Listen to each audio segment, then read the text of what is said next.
elephants have got a really good grip on with their trunk, and you may find that they accidentally take those gloves off whilst taking the food from your hand.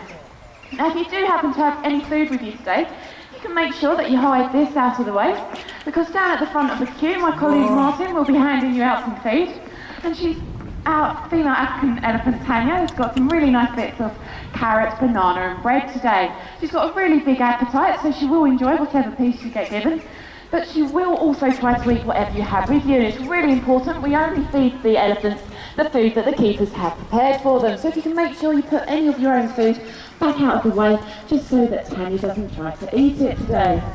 Now, if you haven't fed an African elephant before, then don't worry. It's really nice and simple what you need to do. All you need to do is hold a nice clean palm of your hand, nice and flat, place a piece of food on the palm of your hand, hold your hand out nice and outstretched, and what Tanya will do is she'll use her trunk to take that piece of food from your hand.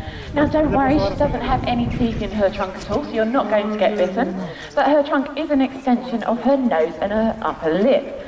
So it does mean you are likely to be left with some lovely elephant slobber all over your hands. So once you have finished feeding Tanya today, you can make your way back out of the feeding area and over to the hand washing station on my left hand side, and there you can wash all that lovely elephant slobber off. Now here at Colchester Zoo, we're fortunate enough to have the 4 African elephants. As I mentioned, it will be Tanya that we're feeding today, and Tanya is a female in her late 20s. Now also in the paddock with Tanya, we have Opal, who you can see standing just behind you on your left. And Opal is actually pregnant at the moment, and she's due to give birth in April of next year. So if you come back in May, you should all be able to hear the loud pitter-patter of elephant feet. Now the keepers are ready for us to go into the feeding area now and start feeding Tanya. But if you can make sure that only people with food